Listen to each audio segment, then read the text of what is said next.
ইমানের উপরে থাকবেন, মনে রাখবেন আপনাদেরকে কদমে কদমে পরীক্ষা দিতে হবে। আর আপনি যদি আতাত করে চলেন, হালাল হারাম বাছাই করেন না, আপনি সবার পিছনে স্লোগান দেন, এই যে এই ধরনের চরিত্র, এগুলি এজিদিদের চরিত্র।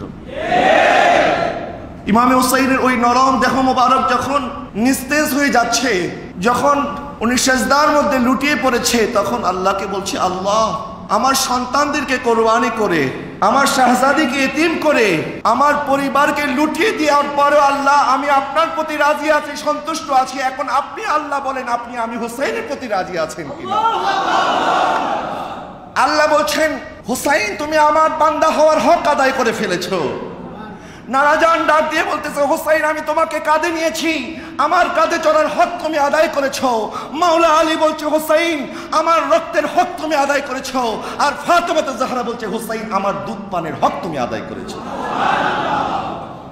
জীবন তো দিয়েছো, কিন্তু বাতিলের সামনে মাথা নত। এই পরীক্ষার সিলসিলা শুধু কারবালা পর্যন্ত সীমাবদ্ধ ছিল না। হযরত যাইনুল আবিদিন রাদিয়াল্লাহু তাআলা আনহু মদিনাতুল মুনাওয়ারায় যখন আসলেন, ওনার উপরে অনেক নির্যাতন হয়েছে। মারওয়ান ইবনে আব্দুল মালিক ইমামে যাইনুল আবিদিনকে একবার বন্দী পর্যন্ত করে ফেলেছে। হযরত আলী যাইনুল আবিদিনের শাগির্দ ছিলেন ইমাম জুহরি রহমাতুল্লাহি আলাইহি। তো ইমাম জুহরি রহমাতুল্লাহি আলাইহি যখন ওনাকে কিছু খাবার দেওয়ার জন্য জেলখানায় গেল সাক্ষাৎ করার জন্য, ইমাম জুহরি ওনাকে দেখে অনেক কান্নাকাটি শুরু করে দিলেন। বলছেন, হে ইমামে হুসাইনের শাহজাদা, আজকে আপনার এই কষ্ট আমার বরদাস্ত হচ্ছে না। তখন হযরত আলী যাইনুল আবিদিন ওনার হাতে যে জঞ্জির ছিল, যে শিকল ছিল, উনি আল্লাহু আকবার বলে একটা ঝটকা দেওয়ার সাথে সাথে ওনার শিকল ছিঁড়ে গেল। হযরত আলী যাইনুল আবিদিন বলতেছে, দেখো এটা তো, এই শিকল তো আমাদের কথাই চলে, কিন্তু তুমি কেন দুঃখ করছো? আমার আল্লাহ যদি আমাদের কাছ থেকে পরীক্ষা নিয়ে খুশি থাকেন, আমরা পরীক্ষা দিয়ে খুশি। ইমামে হুসাইন পরীক্ষা দিয়েছেন, আহলে বাইতের সদস্যরা পরীক্ষা দিয়েছেন। আলী যাইনুল আবিদিন একমাত্র পুরুষ সদস্য যে কারবালার ময়দানে নবীর বংশধরদের থেকে ওনাকে আল্লাহ পাক হেফাজত করেছেন। একদিকে ইমামে হুসাইনের সন্তান একজন মাত্র জীবিত ছিল, আরেকদিকে এজিদের সন্তান ছিল 14 জন।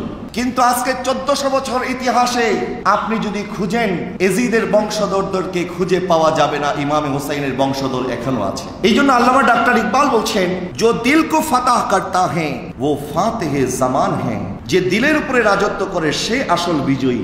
এজিদ এত কিছু করেছে, এজিদের নাম নেওয়ার মতো আজকে কেউ নাই। এই যে সবরের কথা আল্লাহ বলছেন, যখন তোমরা সবর করবে নামাজ আদায়ের মাধ্যমে, ইমামে হুসাইনের সাথে সেদিন সবরও ছিল, নামাজও। ইমামে হুসাইন এমন সেজদা দিয়েছেন, কাটা মস্তক মোবারককে যখন ওই খুলি তীরের আগার মধ্যে নিয়েছে, তখন এজিদ বাহিনীরা বলা বলি শুরু করে দিয়েছে, কি ব্যাপার, ইমামে হুসাইনের মস্তক মোবারক তো এখনো দেখা যায় মাটির দিকে চেয়ে আছে, ঝুঁকে আছে। এক রাকাতে 2টা সেজদা হয়, ইমামে হুসাইন একটা সেজদা দিতে পেরেছিলেন, এরপরে ওনাকে শহীদ করা হয়েছে। ইমামে হুসাইন ওই তীরের আগা থেকে এখনো জমিনের দিকে তাকিয়ে আছে, ইমামে হুসাইন আরেকটা সেজদা দেওয়ার জন্য ঝুঁকে আছে। জোরে বলুন সুবহানাল্লাহ। প্রিয় হাজরিন, আমরা যদি এইভাবে আল্লাহর রাস্তায় জীবন কোরবান করতে পারি, আল্লাহ কি বলছেন, ওয়ালা তাকুলু লিমান ইউকতালু ফি সাবিলিল্লাহি আমওয়াত। খবরদার, যারা আমি আল্লাহকে সন্তুষ্ট করার জন্য কোরবানি করেছে, তাদেরকে তোমরা মৃত বলতে পারবে না, বাল আহইয়া, বরং তারা জীবিত। তারা কি জীবিত? তাহলে ইমামে হুসাইন এখন কি জীবিত?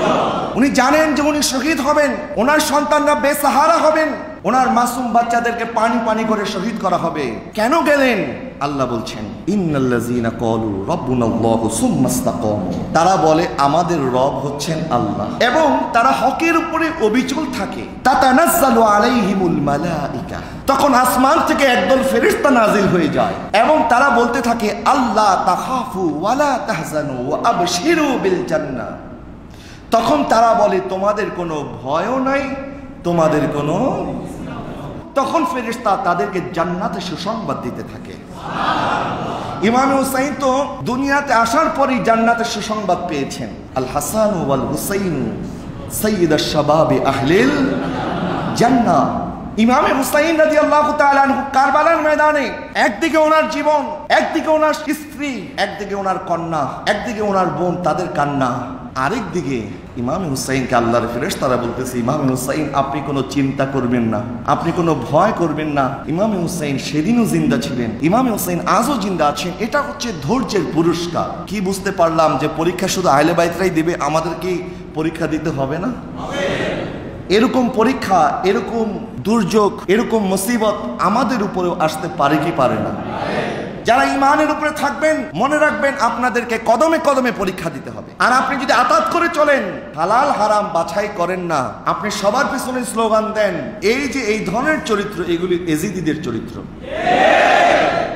ইমাম হুসাইনের চরিত্র ন্যায়ের পক্ষে অবিচল থাকা, হকের পক্ষে অবিচল থাকা, বাতিলের সামনে মাথা নত না করা। আমরা যারা মুমিন, আমাদেরকে পদে পদে মুসিবত মোকাবেলা করতে হবে। বিপদ আমাদের উপরে আসবে, বিপদের মুহূর্তে আমরা যেন ধৈর্য হারা না হয়ে যাই। আমরা যেন দুইটা জিনিসের মাধ্যমে আল্লাহর সাহায্য প্রার্থনা করি, একটি হচ্ছে সালাত, আর একটি হচ্ছে কি? সবর।